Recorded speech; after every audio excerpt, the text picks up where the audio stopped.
How you doing? My name's Devin Shultz. I'm here with Boostin Performance with a couple different cars we brought, one of them being my 1996 Eagle Talon called the Red Demon.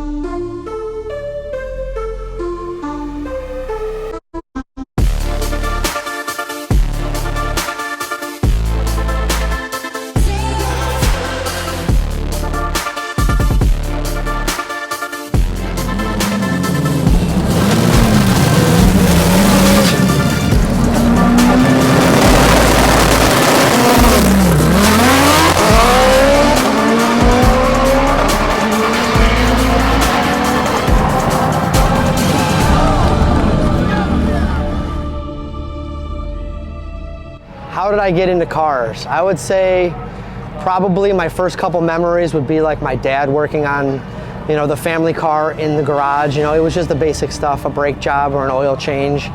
And then what really got me into turbocharged cars was my brother had a 1988 Dodge Daytona CS edition, Carroll Shelby edition, and it had a boost gauge in the center console. And I remember him taking me to like baseball or karate or one of the extracurricular activities and like watching the boost gauge, and that really got my interest in turbocharged vehicles.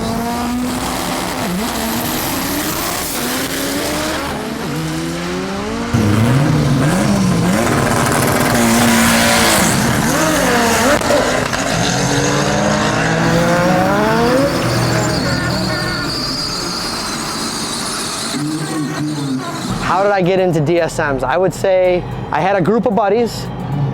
You'd never guess, but my first car was a Dodge Daytona Shelby. So I had a group of buddies that also were into DSMs. One of them had a Galant that was really fast. They used to basically clean house on the streets. Another friend had, it actually ended up being Red Demon version 1. That was his car. It was like a cream puff, never driven in the winter, super nice car. They used to street race their cars, and they were very dominant because of the all-wheel drive. So when I was struggling with the front-wheel drive in the Dodge Daytona Shelby platform, I saw these guys hooking wherever they went. So that's what kind of gravitated me towards this platform. My first DSM, I was working for my math teacher in high school. He used to run a residential roofing company during the summers, and during one of the jobs I spotted it was a front-wheel drive Laser, Plymouth Laser, blue, like no spoiler, no body kit, front-wheel drive, and it had like 48,000 miles on it, and they were asking $1,500. So that was my first DSM. Basically how I got into racing DSMs, I ended up picking up my buddy's 2G, which was Red Demon version 1, and I started street racing it with a bunch of buddies, back when I was young and stupid. So we would go out, obviously not on like any crowded streets or anything. It'd usually be an industrial section that we would block off. And we made a lot of friends, a lot of good memories street racing the car. So the story behind version 1 was basically, it was a 16G car. We took to like the max effort 16G. We ended up going 1090s with it. Then we put a 35R on it, kind of maxed out the 35R on it. We went 880s with that. And we did like a precision turbo. So that was kind of like a max effort. No matter what setup we put on it, we took it to the extreme. Trying to go 6s with it. We were at Bradenton Motorsports Park, had an incident, hit the wall, ended Red Demon version 1. And I honestly thought I was done racing too, because I had so much into that car, I couldn't even contemplate how it was going to start over and like where I would even go. And basically somebody called me out of the blue and they said, hey, I have a 2G for you, I'd like to give it to you.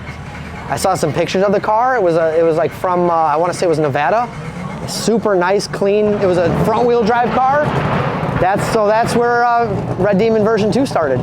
So version 2 I was able to build right from the get-go with a lot of stuff that I learned on version 1. Version 2 has a complete factory floor in it still. Version 1 had the floor cut out of it, which I think kind of added a little bit of flex. Everything I learned I was able to put right into this car, and then also change a couple things. Like one of the main things we changed with this car is it's got a real nice anti-roll bar, similar to what you would see with like a car that's got a 4-link in the back. It's just really long to reach the independent rear. So that was like one main change with this car that really helped chassis stability and really helped get down the track straight. A lot of people remember Red Demon version 1. The car would spin and it would be, hunting down the track. This car, not so much. I mean, a lot of people don't know the difference, but if you've watched this car go down the track, as compared to version 1, this car is like dead straight and arrow.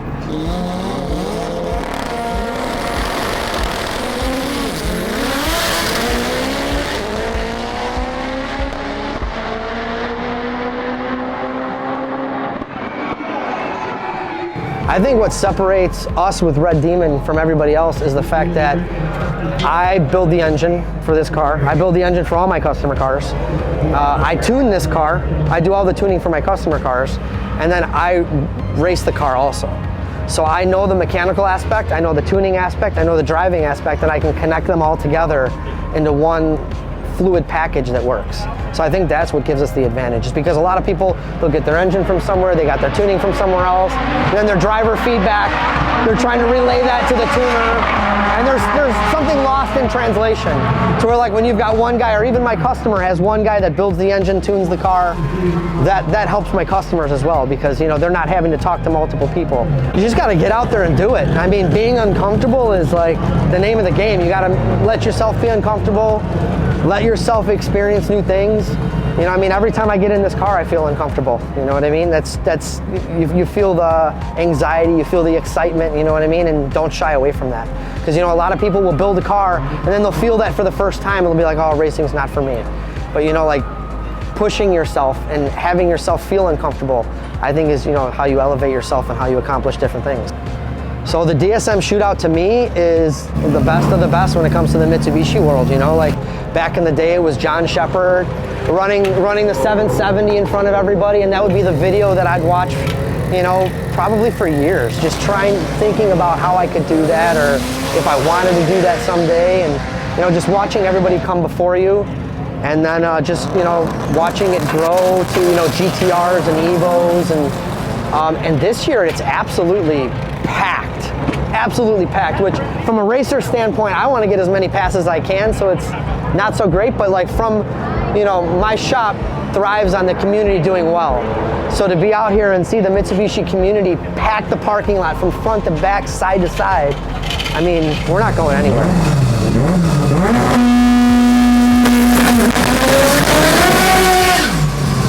So the Mitsubishi community to me is just family. I mean, whether it's, a customer of mine or my competitor, I mean, we all help each other. We all sit down at the end of the day and eat dinner with each other. And then, we go out and we have fun at the end of the night and hang out at the hotels. So, I mean, it's just one big family, basically. So, I mean, exterior modifications, I like to keep it really simple. I just like functional stuff. So, we've got some aero upgrades.